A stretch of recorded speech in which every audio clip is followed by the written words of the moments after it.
12 वर्षापासून दबावाखाली आहे. माझं पती वारल्याचं मुलीची आई करोनामध्ये वारल्यामुळे ह्या लोकांनी फायदा घेतला. 12 वर्षापासून तिला धमकी देत आले.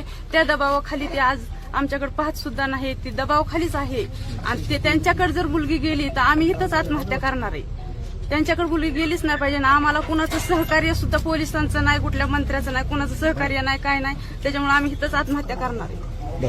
पोलीस आता काय सांगताय? तुम्ही समोर भेटल्या तुमच्या मुलीला? कोर्टात नेणार, कोर्टात चला.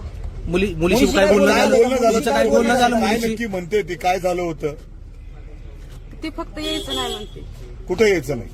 आईसोबत. का म्हणजे आतापर्यंत जे तुम्ही तक्रार दिलेली आहे त्यानुसार पोलिसांनी तक्रार घेतली, मिरची पावडर टाकली, हे सगळं झालं, पण ती सांगते ते असं काही झालंच नाही.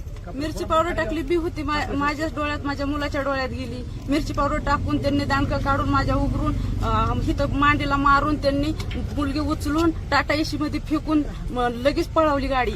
मिरची टाकल्यामुळे मला काहीच प्रयत्न करता आला नाही. नुसती मी ओरडत राहिली. तिथं कुणी सुद्धा आलं नाही, कुणी नव्हतंच ना तिथं त्यावेळेस. म्हणजे मुलीने प्रतिज्ञापत्रात असं म्हटलंय की तुम्ही दिलेली तक्रार खोटी आहे. मी त्या तक्रारीवर 12 वर्षाच्या मुलीला दबावाखाली आणल्यानंतर 12 वर्षापासून जी मुलगी दबावाखाली या, तिला उपायच काय नाही. तिचा भाऊ लहान असल्यामुळं तिच्यावर दबाव आणला होती ना, तेव्हापासून दबाव ब्लॅकमेल करते ती. दबावाखाली बोलती या. मुलीने जे प्रतिज्ञापत्र सादर केलं त्याच्यामध्ये तिने असं म्हटलंय की तुम्ही जी तक्रार दिली ही तक्रार खोटी आहे, याच्यामध्ये काही नाही, तथ्य नाही. तक्रार खोटी आहे तिची. ही दबावाखालीच आहे अजून पण.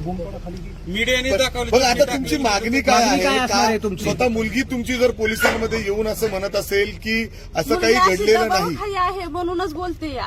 ती अशी बोलणारी मुलगी नाहीये. बर, दबावाखाली आहे. त्यांनी गैरफायदा घेतला आमच्या घरात गडी माणूस नसल्यामुळं.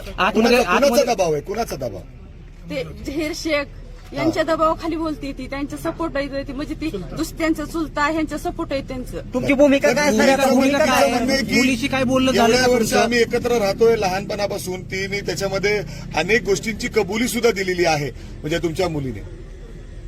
मला तुम्हाला माहित नव्हतं का? कल्पना होती का हे असं सगळं सुरू आहे याची कल्पना होती का? स्पष्ट दिसते ना. अत्याचार झाला 12 वर्षापासून. जी मुलगी दबावाखाली म्हणल्यानंतर तिला ब्लॅकमेल केलं जातंय ना, त्याच्यामुळे त्यांनी फायदा घेतला. 21 वर्षाची होऊन दिली आणि आता तिला बरोबर ब्लॅकमेल केलं ना. आणखी मुलीने प्रतिज्ञापत्रात असं म्हटलंय की काही प्रेम प्रकरणाचा विषय आहे तो तुम्हाला तुमच्या कानावर घातला होता. अनेक हिंदू संघटना तुमच्या मुलीने हा जो काही प्रकार आहे तुमच्या कानावर घातला होता असं प्रतिज्ञापत्रात नमूद केलंय. आम्हाला सहमतच नाही कुणाच. त्याच्यामुळे आम्ही इथंच आत्महत्या करणार आहे. कुठल्या पुढाऱ्यांची नाही, कुठल्या पोलिसांची नाही, काय नाही.